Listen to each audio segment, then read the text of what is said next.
Now to Disney Plus, Turning Red.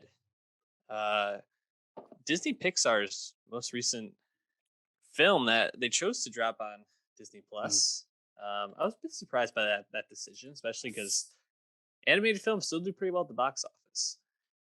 Yeah, this is their third in a row. They've released straight to Disney Plus following Luca and Soul and Luca. And this had been dated for this weekend, and then they bailed with Omicron, which was a bad call because this would have been successful. The box office is returning to life, and really you just need more product out there. And you're seeing like good holds for movies like Uncharted, even while the Batman's doing great. Turning Red would have done great. Alas, it's on Disney Plus, the 25th Pixar film. So a lot of people get to see it easily, and I hope that's the case because I think it's a good one. Yeah, I definitely think this is a strong Pixar film. Probably not one of my favorites. We'll talk about that a little bit more. Domi Shi, who's a Pixar veteran, worked on Inside Out, The Incredibles 2, Toy Story 4. So a lot of the more recent hits Yeah, Pixar was it's been there tapped about throughout 10 years. this. And obviously, I think it makes a lot of sense, being an Asian American and this being a Chinese American, Chinese Canadian. Jeez, that's my bad. To Domi Shi, Chinese Canadian, and being tapped to tell a story about a Chinese Canadian. um, Definitely, I think there's a lot to dig into here. But Dave, overall, it sounds like you left Turning Red pretty impressed. I would say, out of 10, I'd probably give this like a 6 or 7 for me. It wasn't Hmm, one of my interesting. favorites, and Yeah. I'll talk a little bit more about that. But I want to hear from you. What did you like? Yeah. So overall, I was just impressed with how nuanced the like core themes of the story of Turning Red are. It shares a bit in common with a movie like Inside Out. The emotions of an individual. But I liked how messy this one was, and it makes a lot of sense because the story about a girl effectively going into puberty, something also pretty new for Pixar, right? But I liked how multifaceted this movie is thematically, while also still being really grounded. Like, yes, the our Mei Lin becomes a panda when she is no longer calm, but the story is still grounded. It's about her relationship with her friends and her family, and her family's relationship with other people in the family. Like, I just really appreciated like how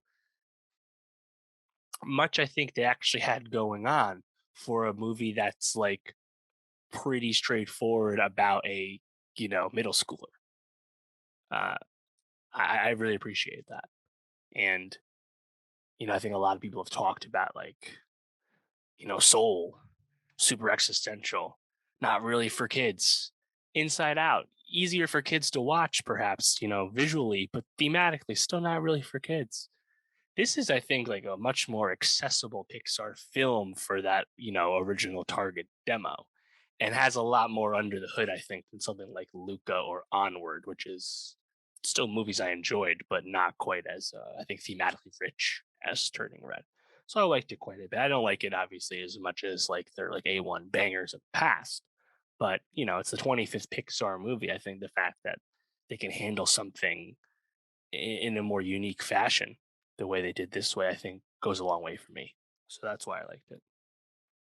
It definitely continues the trend of there not really being a antagonist within the film, right? Like, there's no bad person, there's no villain within this film, and I think that that's a great choice, and I'm glad that they continue to do this because it just fleshes out all the characters so much more. The conflict being a situation rather than a person, is always, I think, much more interesting. I think what I was kind of left scratching my head about a bit, and maybe you can enlighten me your take on this. What did you see as actually being the bad thing about being the red panda? Why Mm. was that bad? Well, I think it's kind of the obvious stuff of like you're this like big panda and it's inconvenient, as the mom said. And also, the more it happens, the bigger and unwieldier the panda gets, as you saw with the mom at the The end, mom. which was a brilliant nod to like kaiju films and Yeah. Godzilla and whatnot. So I think that's kind of like the more, you know, fantastical element of the story. Yeah. But at the end, Malin, keeps the panda. Mhm. Just like Mirabelle and Encanto doesn't get any powers. They Right. kind of flip the trope on its head. Obviously, Encanto is not Pixar, but Yep. same kind of Disney trend we're seeing right now. Yeah. So I would definitely buy into that being a conflict, except there's no repercussions in this movie for anything that happens with the red panda. And in Mm, fact, uh pretty much only benefits May in this story. Mei Lin being the red panda, making cash, getting to yeah, go see what was it, Four Door or whatever they Fort are. Town, baby. Four Town. Um and yeah, I guess I just kind of left being like, I'm not really sure why they don't want them to be the red panda, other than the red panda I guess can be scary at times because Yeah, people get angry, and also kind of the connection to someone becoming a woman, getting their period for the first time, menstruating for the first time. I think it was supposed to allude to like the mood swings that can come yeah, about when this happens.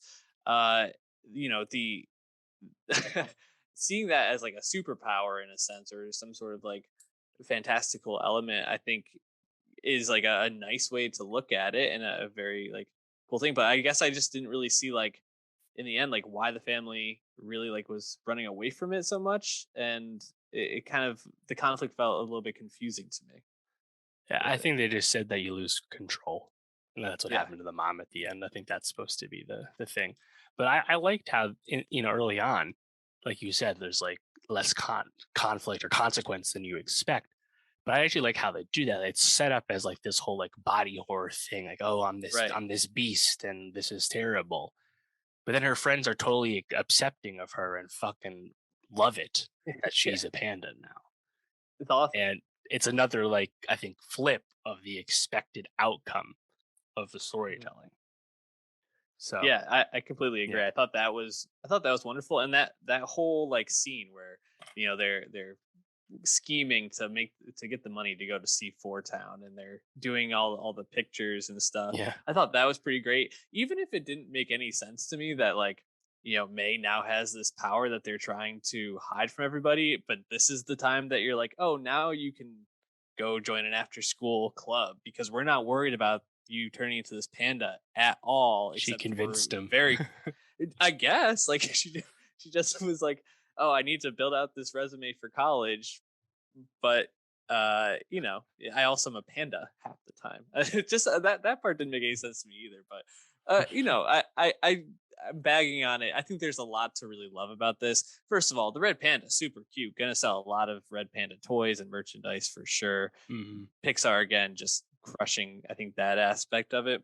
But I really loved the dynamic with May and her friends. Like that is where the movie hums, Oh obviously, yeah, and it's supposed to. That's where she feels loved. It's where she feels most accepted and understood. And so I think just the way that it makes those hangs so great, and those vibes are just on point, fantastic. Also, setting this back in the 2000s, yeah. the O2. demographic it's going for, my fiance soon to be wife was like, oh man, I remember all this stuff. I did all this stuff. I love all these outfits. I love like the way that they're Mhm. making like music videos and stuff.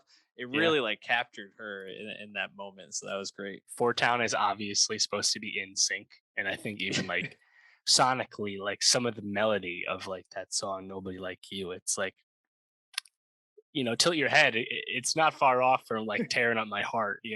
Sure. And really cool to see Billie Eilish and Phineas wrote the Four Town songs. And making music that we want to listen to Yeah, uh, I would because say they're super talented. let's make a Billy pop album, like a true pop album. Fucking do it, dude, because I know they'll write the shit out of it. Yeah, But I think that was my main takeaway. Is I just was like, why? Where was this on the album? Like I'm listening to yes, Oxytocin on repeat, just trying for any kind of drip of Billy charisma in that. No, I'm Yeah, kidding. It's yeah. a lot of charisma, just not a lot of Right. earworminess to it. I also really appreciate like Pixar promoting from within. Domi Shi, veteran, she had made the Bow short that accompanied Incredibles 2. Right after that happens, they start developing Turning Red. I think bringing that Chinese family perspective in like an authentic fashion into your film in this way, I think really effective. Similar to how Coco came across for the Mexican experience, same thing.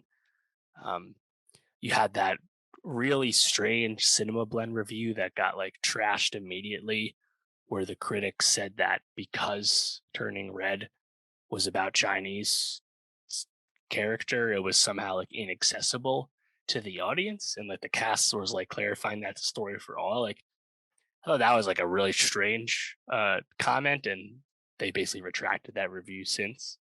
But yeah, I think like I think it's important to see like Turning Red telling that kind of like Chinese immigrant story in a I think a meaningful but authentic way, unlike say like the live action Mulan, which did not come across as super realistic to what they were going for. And of course, all what's that it comes down to who's telling your story. So having Domi Shi have this opportunity after being at Pixar for so long, finding a lot of inspiration in making this film, I think that that heart, that care, really comes across, and you're seeing that experience online being shared. So, I think overall, it's also important to note that this is the fourth Pixar film in a row that is not a sequel. Onward, Soul, Luca, and Turning Red. The Pete Doctor era at Pixar, after John Lasseter left in disgrace, that Pete Doctor era seems to be humming along in a effective way. And of course, we're gonna end this sequel streak this June when Lightyear comes out, the Toy Story prequel we all wanted.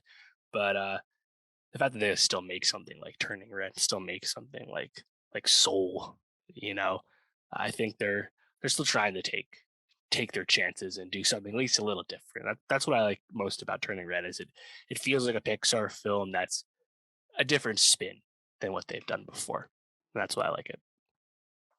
Yeah, I think there's a lot to like here. Also, shout out to Sandra Oh, who Yeah. nice to see her in this the voice role as Ming Lee, May's mom, and Yeah. you Well, know Ryan Lee we is the dad from First Cow. Nice look yeah, for him. definitely a great look for him. So some really good stuff there. Also, Sandra Oh just I feel like needed this. She had such a come up when Killing Eve season one came out and was Mm. just in a lot of really great stuff. And I feel like had been kind of like middling, with Killing Eve not being as um and maybe not as beloved in more Right. recent seasons, and The Chair at even Netflix, not that great. exactly this is just like a nice like rebound in a sense for her. So Yeah. good Great stuff. performance as the mom for sure.